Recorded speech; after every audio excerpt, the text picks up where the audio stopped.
Reporters ask questions at press briefings.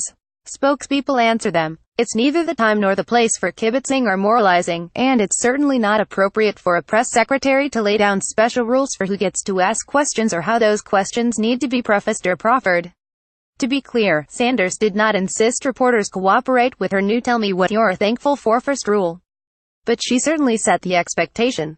Now, before I get inundated with Twitter screeds and hate mail about how I need to go back to yelling at kids to get off my lawn, let me make clear that there's nothing wrong with people. Yes, reporters are people pausing during the holiday season to reflect on their blessings.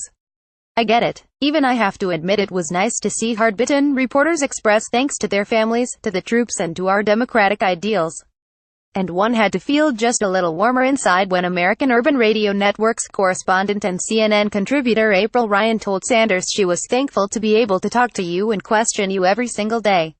In an unmistakable jab at the administration, Cecilia Vega of ABC News said she was thankful for the First Amendment. Were that we all? And I guess that's the point. Sanders goaded reporters into participating in what she couched as an "aw shucks, good-natured, can't we'll just get along holiday kumbaya," but the real effect of the exercise was to underscore the disdain this White House harbors for the press.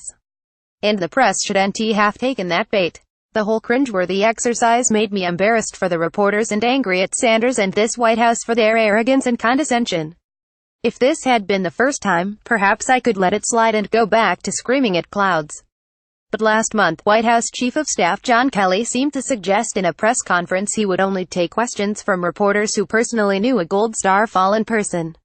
And on any given day, Sanders continues to badger reporters about what they may ask and how many times they may ask it, all the while racing off to call on the next reporter before she even finishes the answer she is giving. Heaven forbid she should have to deal with follow-ups. Look, I wasn't the best podium jockey in the world when I was spokesman for the Department of State and the Pentagon. Far from it. There were times I didn't want to deal with follow-ups, either. There were times I wasn't as complete in my responses as I should have been, times when I got pugilistic with a reporter or two, sometimes justified, most times not. And without question, there were times when I tried to place limits and controls on how we were going to address certain issues, especially when I had a guest briefer up there with me. But I can't remember a single time when I told a reporter he or she needed to qualify him or herself before asking me something. And if I had, I may well have been fired. Rightly so. Credentialed media are credentialed for a reason, and that's all the reason they need to be in that briefing room. Sanders got away with it on Monday, playing off the Thanksgiving holiday. And most folks took it in stride. Hope that's where it ends.